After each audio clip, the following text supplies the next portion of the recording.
Ya, shalom semuanya. Terima kasih kepada para dosen dan teman-teman telah memberikan kesempatan kepada kelompok kami mempresentasikan hasil kerja kelompok kami. Pada siang hari ini, kelompok kami akan membahas tentang materi kewajiban dan hak negara dan warga negara, agensi dan daerah. Kemudian ada beberapa submateri yang akan dibahas. Yang pertama, hakikat dan definisi keselamatan hak dan kewajiban negara dan warga negara. Yang kedua ada semen histori, sosiologis dan politik tentang harmoni kewajiban dan hak negara dan warga negara Indonesia. Yang ketiga ada dinamika dan tantangan harmoni kewajiban dan hak negara dan warga negara. Dan yang keempat ada esensi dan urgensi harmoni kewajiban dan hak negara dan warga negara. Tanpa membuang waktu, saya persilakan kepada pemateri pertama untuk menyampaikan submateri pertama. Materi pertama tentang definisi hak dan kewajiban negara dan warga negara. Secara konseptual, hak adalah wewenang atau kuasa yang diterima seseorang atau pihak tertentu untuk melakukan atau menerima sesuatu yang mesti diterima atau dimilikinya. Tidak dapat diambil oleh siapapun, dapat dituntut secara paksa olehnya. Sedangkan wajib adalah beban untuk memberikan sesuatu yang semestinya diberikan atau diberikan melulu oleh pihak tertentu, tidak dapat oleh pihak lain manapun yang pada prinsipnya dapat dituntut secara paksa oleh yang berkepentingan. Kewajiban merupakan sesuatu yang harus dilakukan atau ditunaikan. Ketentuan kewajiban berikutnya adalah contoh hak dan kewajiban negara pada warga negara Undang-Undang Dasar 1945. Contoh hak dan kewajiban warga negara yang bersifat timbal balik adalah hak warga negara mendapat pekerja dan penghidupan yang layak. Terdapat pada pasal 27 ayat 2 Undang-Undang Dasar 1945. Atas dasar ini, maka menjadi kewajiban negara untuk menyediakan lapangan pekerjaan untuk kehidupan yang layak bagi warga negara. Yang pertama yaitu berkembangnya tingkat pengangguran. Berkembangnya tingkat pengangguran penerapan hak dan kewajiban yang seimbang akan mengurangi pengangguran di Indonesia, sebagaimana termuat pada pasal 27 ayat 2 Undang-Undang Dasar 1945, yakni setiap warga negara memiliki hak atas pekerjaan dan mata pencaharian yang memadai. Jika setiap individu sadar akan hak dan kewajibannya, tentu saja setiap lapangan kerja dibuka akan mengurangi jumlah pengangguran di Indonesia. Yang kedua yaitu hukum yang adil. Hukum yang adil diskriminasikan terhadap orang kecil tidak akan terjadi jika setiap warga negara menggunakan hak dan kewajibannya dengan benar. Warga negara Indonesia harus berdaulat dengan hukum yang berlaku. Keadilan hukum adalah sesuatu yang sangat diharapkan oleh semua warga negara. Hal ini dapat dicapai jika ada kesadaran masyarakat untuk menggunakan hak dan kewajibannya secara adil. Yang ketiga yaitu terciptanya suasana yang utuh. Sesuai dengan pasal 28D ayat 1 yang memuat kewajiban menghormati orang lain, manfaat didapat adalah terciptanya harmoni. Setiap warga negara tidak diizinkan untuk mengambil tindakan yang menyimpang dari hak dasar asasi yang akan mengakibatkan perselisihan. Yang keempat, pendidikan yang lebih baik bagi warga negara.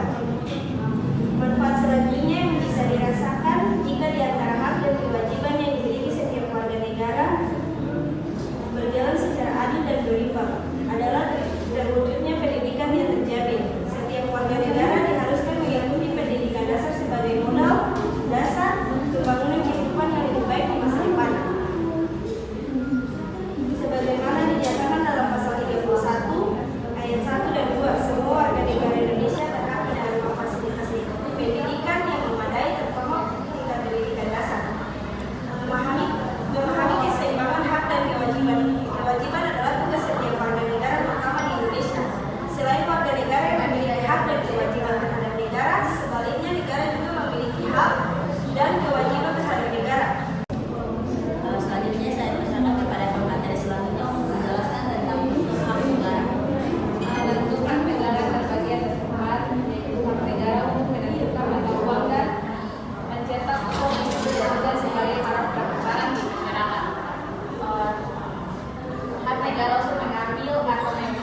hak untuk mempertahankan eksistensi kebebasan dan hak untuk mempertahankan eksistensi milik atau milik. Terima kasih. Terdapat beberapa peristiwa penting dalam sejarah dunia yang menandai awal perkembangan demokrasi dan mendadak hak asasi manusia atau HAM, yakni peristiwa Magna Carta, peristiwa Revolusi Amerika, dan peristiwa Revolusi Prancis. Tepat pada tanggal 10 Desember 1948, Perserikatan Bangsa-Bangsa atau PBB sebagai organisasi perdamaian dunia mencanangkan Deklarasi Universal Hak Asasi Manusia atau Universal Declaration of Human Rights. Selanjutnya saya persilakan kepada rekan selanjutnya untuk menjelaskan dalilnya. Oke, pada saat teman-teman, berikutnya kita akan menjelaskan sumber histori berdasarkan Manan pada tahun 2001. Menurut Manan, tahun 2001, pemikiran dan perkembangan serta regulasi yang mengatur hak asasi manusia atau HAM di Indonesia diidentifikasi menjadi dua periode, yakni periode pra atau sebelum kemerdekaan itu berlangsung pada tahun 1908 sampai dengan 1945, dan periode pasca atau setelah kemerdekaan yang berlangsung pada tahun 1945 sampai sekarang ini.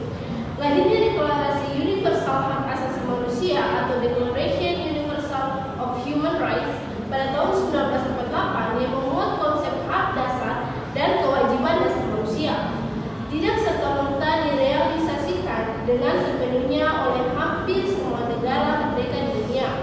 Tahun 1997, Dewan Interaksi menerbitkan teks berjudul Universal Declaration of Human Responsibilities atau Deklarasi Tanggung Jawab Manusia yang ditulis oleh sejumlah pemimpin dunia.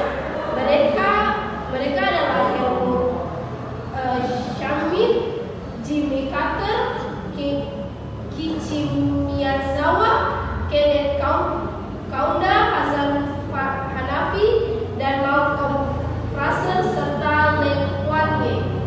Selanjutnya saya persilakan kepada rekan selanjutnya untuk menjelaskan tentang sumber sosiologis.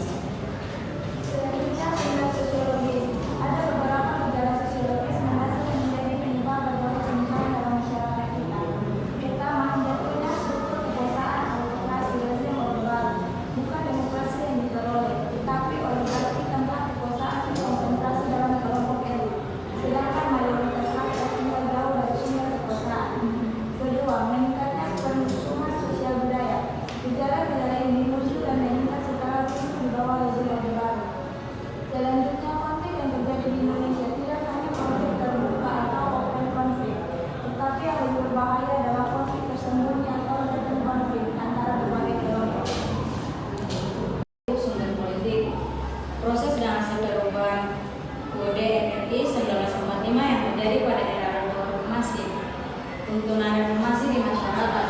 Dalam tubuh UUD RI 1945 terdapat pasal-pasal yang menimbulkan penafsiran beragam atau lebih dari satu tafsir atau multi tafsir, dan membuka peluang bagi penyelenggaraan negara yang otoriter, sentralistik, tertutup, berpotensi timbulnya praktik korupsi, kolusi, dan nepotisme atau KKN. MPR merupakan perubahan secara bertahap dan sistematis dalam 4 kali perubahan, yakni 1. Perubahan pertama pada sidang umum MPR 1999, 2. Perubahan kedua pada sidang tahunan MPR 2000, 3. Perubahan ketiga pada sidang tahunan MPR 2001, dan 4. Perubahan keempat pada sidang tahunan MPR 2002. Dari 4 kali perubahan tersebut biasakan berbagai aturan dasar yang baru, termasuk iwal hak dan kewajiban asasi manusia yang teratur dalam pasal 28A dan sampai dengan 28J.